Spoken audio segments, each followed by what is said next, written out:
Herkese merhaba. Şimdi 16 motifli çantamızın sadece motif videosunu çekeceğim. Çünkü motifle ilgili daha detaylı şeyler anlatacağım. Uzun videomda biraz daha çabuk geçmişim. Sizler istiyorum ki en güzel şekilde örebilin. Şöyle 16 tane motif yapıyoruz. Arkadaşlar şunu da belirteyim.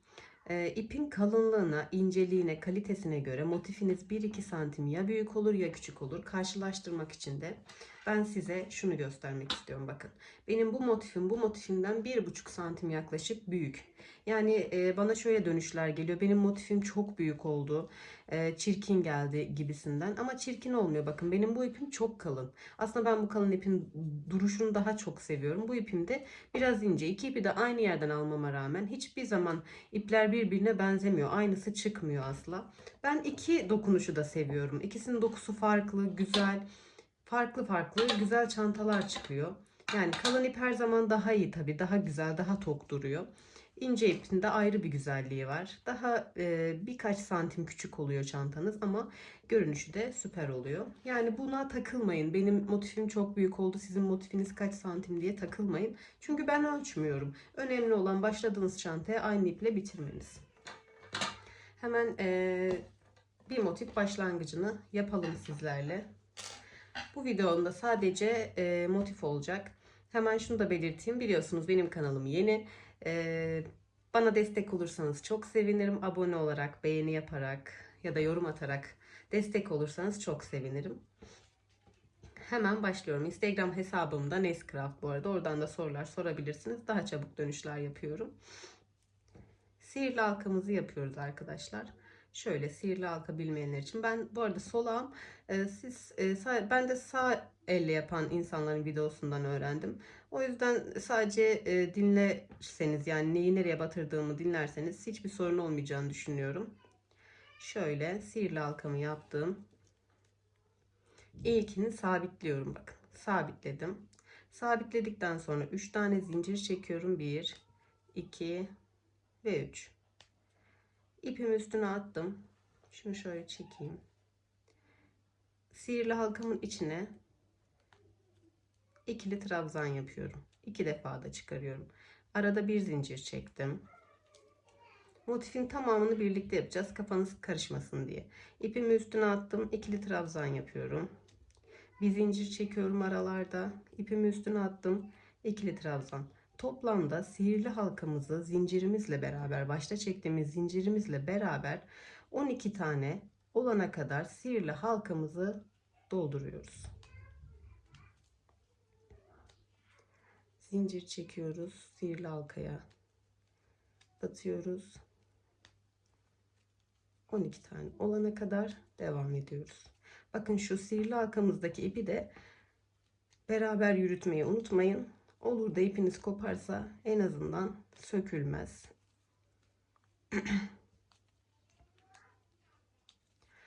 Kağıt ipi örmesi çok zor, evet. Bana çok sık sorulan sorulardan bir tanesi. İpi yumuşatıyor musunuz? Hayır, ben yumuşatmıyorum. Çünkü yumuşatınca ipin rengi değişiyor. İstediğim formda durmuyor. Yani kalıp gibi durmuyor. Çanta çok çabuk esniyor. Kullanım ömrü azalıyor. O yüzden yavaş yavaş yumuşatmadan örerseniz bence çantanız daha güzel olacaktır. Tabii ya hiç yapamayanlar için deneyebilirsiniz. 2, 4, 6, 8, 10, 12. Baştaki zincirimizi de sayıyoruz. Sonra ne yapıyorum? İpim bu tarafta kalmış. Sihirli halkamı kapatıyorum bakın. Bunu yavaş yapın. İpiniz kopabilir çünkü. Yani çok zorlamayın. Ben daha sonra iğne takıp içinden birkaç kere geçiyorum. 12.den sonra ne yapıyorum? Halkamı kapattım. Bir tane zincirimi çektim. Bu başlangıçta 3 tane zincir çekmiştik bakın. İkinci zincire batıyorum. Çünkü burada bir tane daha boşluğum oluşsun. Aradaki bir zincirlik nokta oluşsun diye bakın. İkinci zincirime battım. İpimi arkadan aldım. İlmek kaydırdım. Kaydırma yöntemi yaptım. Bu sıramız bitti. Ne yapıyorum? Buraya geçmem lazım. Bu araya yine ilmek kaydırma yapacağım ki üste çıkabileyim. Bir zincirlik boşluğa bakın. Şu boşluğa battım. ve ilmeğimi kaydırdım. Tekrar 3 tane zincir çekiyorum. İpimi üstüne attım. Aynı noktaya bakın. Aynı boşluğa, bir zincirlik boşluğa ikili trabzan yaptım. 2 tane zincir çektim. Zincirimle beraber ikili fıstık oldu aslında. İpimi üstüne attım 2 zincir çektikten sonra bir sonraki bir zincirlik boşluğa geldim. İkili fıstık yapıyoruz.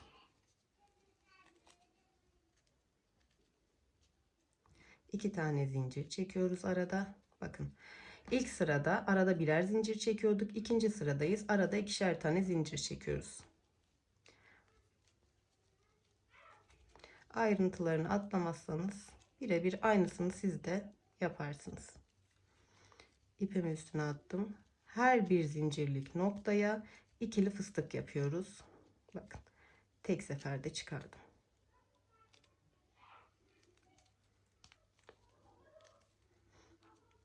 İpimi 2 zincir çekip ipimi üstüne atıyorum.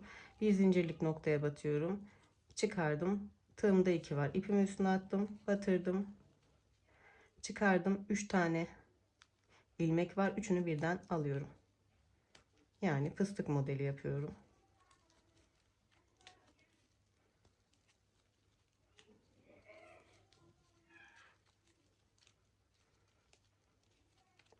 Aslında çok kolay bir model. Ama aşama aşama olduğu için birkaç günümüzü alıyor tamamlamak arkadaşlar.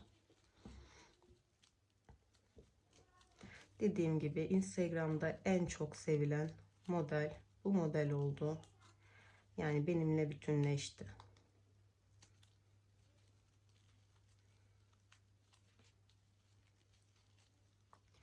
Bu arada şunu da belirtmek istiyorum. Bu çantanın tasarımı bana ait değil. Ben de sizler gibi YouTube'dan bir kanaldan bakarak yaptım. Arya Lara Tasarım kanalından bakarak yaptım. Ben hoşuma giden modelleri böyle yapıyorum.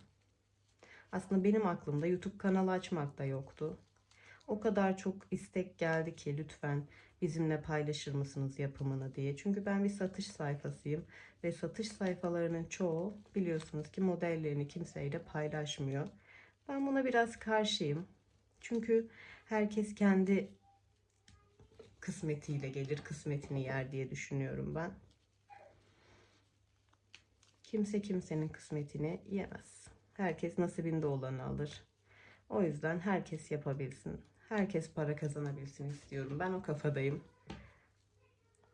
Evet, 2 tane zincirimi çektim. Bakın bütün boşlukları doldurdum. Hemen ilk yaptığım fıstığın şu tepe noktasına batıp ilmeğimi kaydırdım. Hemen yine bir sonraki boşlukta yukarıya çıkabilmek için tekrar ilmek kaydırdım ve 3 tane zincir çekiyoruz. Bu sefer üçlü fıstık yapıyoruz bu sırada ve aralarda 3. sırada 3 tane zincir çekiyoruz. Zincirimle beraber üçlü fıstık oldu. 3 tane zincirimi çektim. İpimi attım. Bir sonraki 2 zincirlik noktaya battım. Üçlü fıstık yapacağız. İpimi üstüne attım. 3 kere battım. Tığımın üstünde bu defa 4 tane ilmek kaldı. Dördünü birden çıkardım. Böyle. 3 tane zincirimi çektim. İpimi üstüne attım. Üçlü fıstığımı yapıyorum.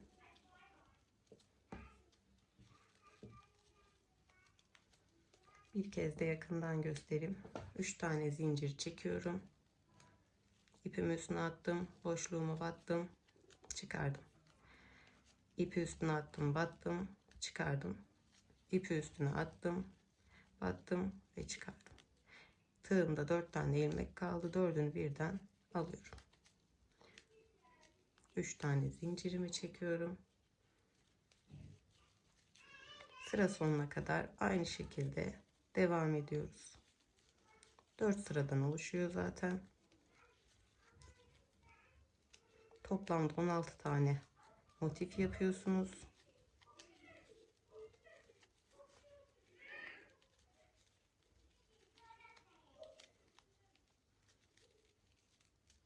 Böyle devam ediyoruz. Ben diğer videoda motif yapma kısmını biraz kısa tutmuşum. Aklı karışanlar için tekrar açıklayıcı bir video olur bu umarım.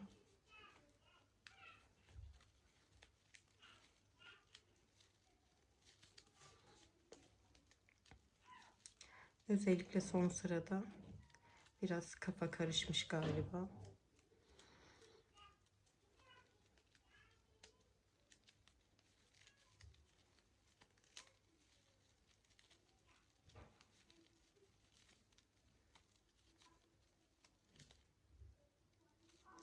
Böyle devam ediyoruz.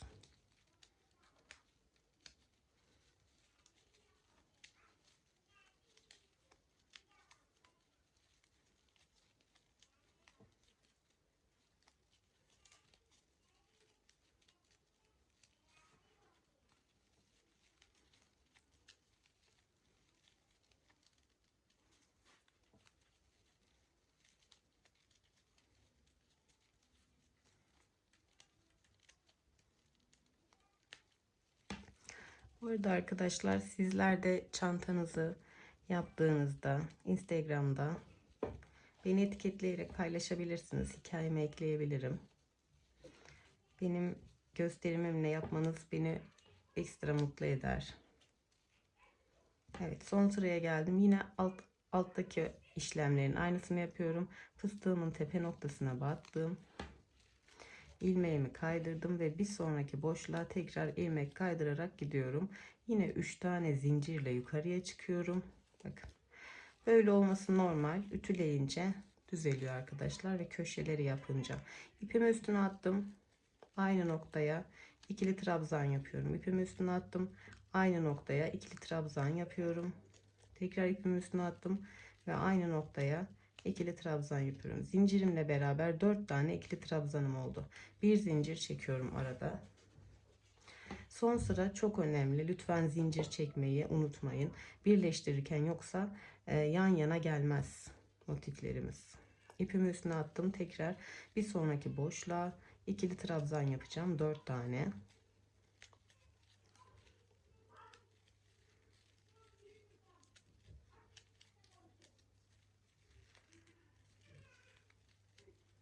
Tekrar bir zincir çektim. Bakın. İpimi 2 defa üstüne atıyorum. Birinci köşemi yapacağım. Bir sonraki 3 zincirlik noktaya battım. 1, 2 ve 3. 3 kere de çıkarıyorum. 2 kere ipimi üstüne atıyorum. Bakın. İpimi 2 kere üstüne attım. 1, 2 ve 3. 3 kere de çıkarıyoruz arkadaşlar.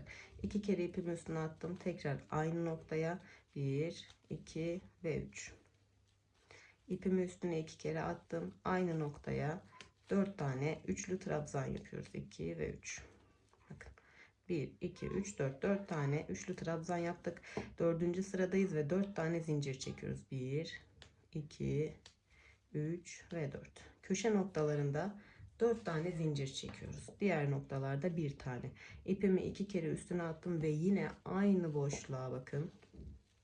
4 tane daha üçlü trabzan yapacağız. 3. 2 kere ipimi üstüne attım. Battım. 1, 2, 3. 4 tane üçlü trabzan yapıyoruz ve ipimizi 2 defa üstüne atmayı unutmuyoruz.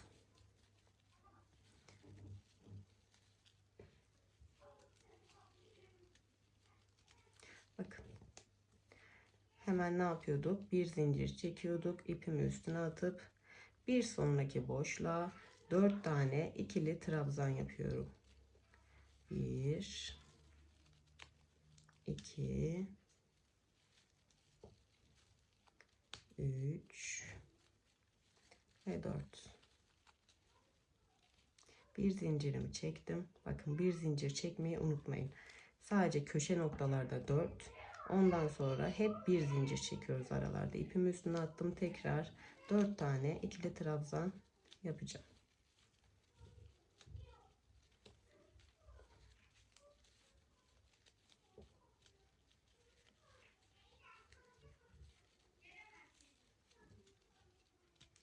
Tekrar bir zincirimi çektim. 4 tane ikili trabzan yaptıktan sonra tekrar diğer köşemi oluşturacağım. 2 kere ipimi üstüne attım. 4 tane üçlü trabzan yapıyorum. Bakın.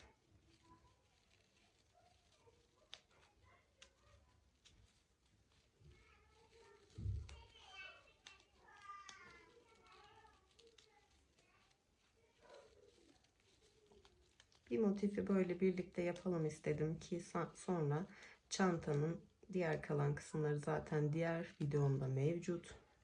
Yine anlamadığınız nokta olursa sizler için tabii ki çekip paylaşırım. Arada 4 tane zincirimi çektim ve yine aynı noktaya 4 tane üçlü trabzan yapıyorum.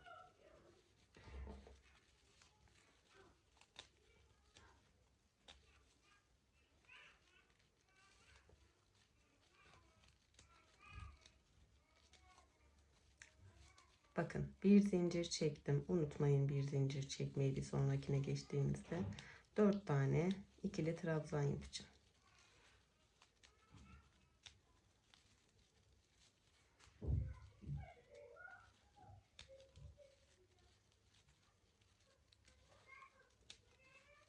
İki tane köşe noktamız oluştu bu sayede. Bir tane zincir çektim. Bir sonraki ikili trabzanları yapıyorum. 4 tane ikili trabzan. Her köşenin arasında 4 tane ikili trabzan var. Dörtlü gruplar halinde ikişer tane. Bakın. Şimdi üçüncü köşemi oluşturacağım. Ne yapıyorum? Bir tane zincir çektim. Bir sonrakine geçerken hep bir tane. İki ipimi üstüne attım. Tekrar 4 tane üçlü trabzan yapıyorum. İpimi attım.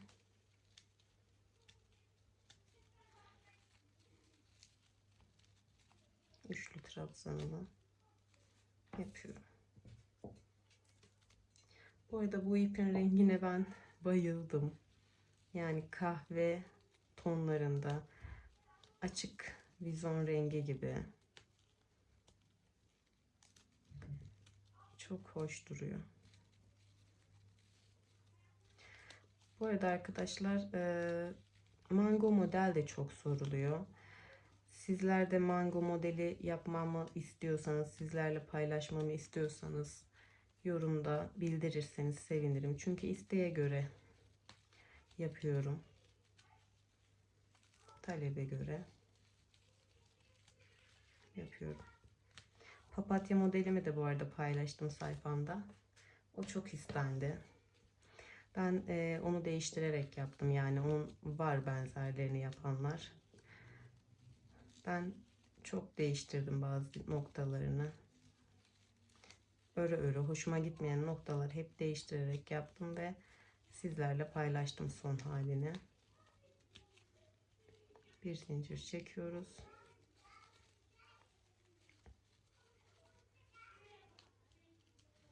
Ben de bu sayede bir motifi kaç dakikada yapmış olduğumu test edeceğim.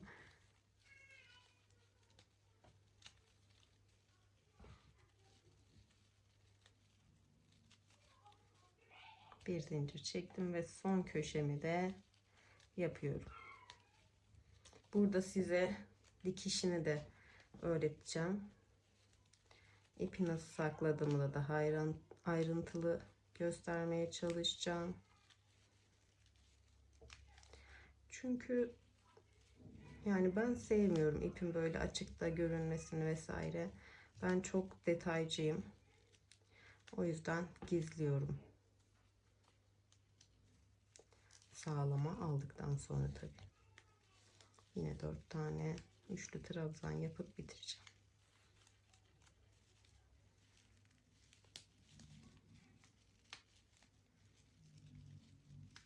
Şöyle biraz kaydırayım. Alanım daraldı çünkü ve bu hoşuma gitmedi. Alan dar olduğu için.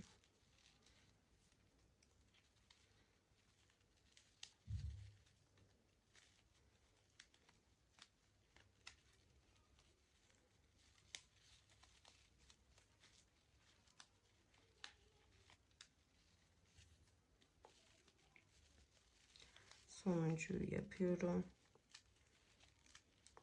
Hemen bir zincirimi çekiyorum bakın. İpi saklamak için birazcık kesiyorum ve çıkarıyorum ipimi. Şimdi ne yapıyorum? Böyle durabilir. Ütüledikten sonra düzeliyor, merak etmeyin. Ben de ilk yaptığımda neden böyle duruyor diye çok söylenmiştim. Şimdi kestiğim ipimi iğneme geçirdim. Ne yapıyoruz burada? Hemen sizlerle paylaşıyorum. Bir zincir çekmiştik. Burada yine yeni bir ilmek oluşturacağız. Bakın. Başlangıç noktamdaki 3 zincirlik kısma değil, burada ilk trabzanımın tepe noktasına batıp arkaya geçiyorum. Bakın. Burada yeni bir ilmek oluşturacağım. Yine arkaya geçirdiğim ipi bir zincir çekmiştim. Buraya yine arkaya alıyorum. Bakın yeni bir ilmek oluştu ve bağlamış olduk.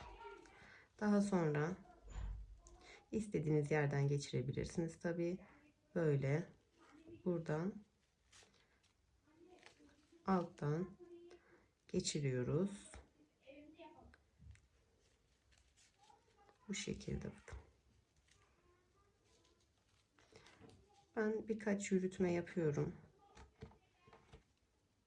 İpimi sağlam almak adına. Şöyle.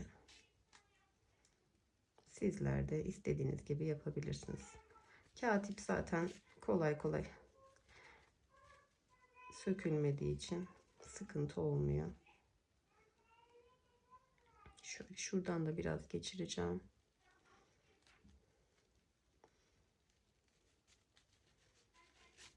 Hiç düğme falan gerek yok çünkü kağıt ip sökülmüyor arkadaşlar. Bunu da buradan kesiyorum. Bakın. Şimdi bu orta kısmı iyice sıkıştırdıktan sonra ama dikkatli olun çünkü kopabilir. Şöyle. Birkaç tane yürütüyorum ben. Daha sonra kesiyorum.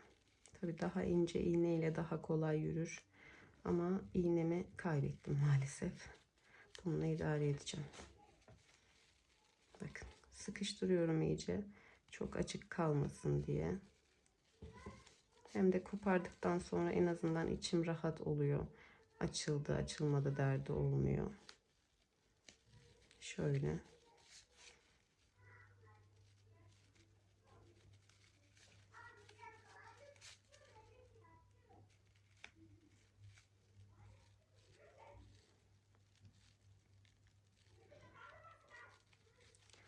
Şunu da geçirdikten sonra artık açılmayacağını eminim. Ve kestim. 16 tane motifi yapıyoruz. Bakın bu ön yüzü, arka yüzünden tüm motiflerimizi ütüledikten sonra buharda daha sonra birleştirmesini yapıyorsunuz. Birleştirilmiş hali, tarifi, nasıl birleştirdiğimi diğer videomda sizlerle paylaştım. Motif detaylı anlatımını soranlar için bu videoyu çektim. Emeğime destek için abone olup beğenirseniz, yorum yaparsanız çok sevinirim. Her şey için çok teşekkür ediyorum. Instagram'dan, Nescraft'tan takip ederseniz de mutlu olurum. Ve aklınıza takılan soruları lütfen bana Instagram'dan sorun. Dönüş yapmam daha kolay oluyor ve DM'den sorun arkadaşlar. Yorumlara dönüş yapmam çok zor. Çok fazla yorum alıyorum. O yüzden DM'den sorarsanız yardımcı olurum. Hepinize kolay gelsin.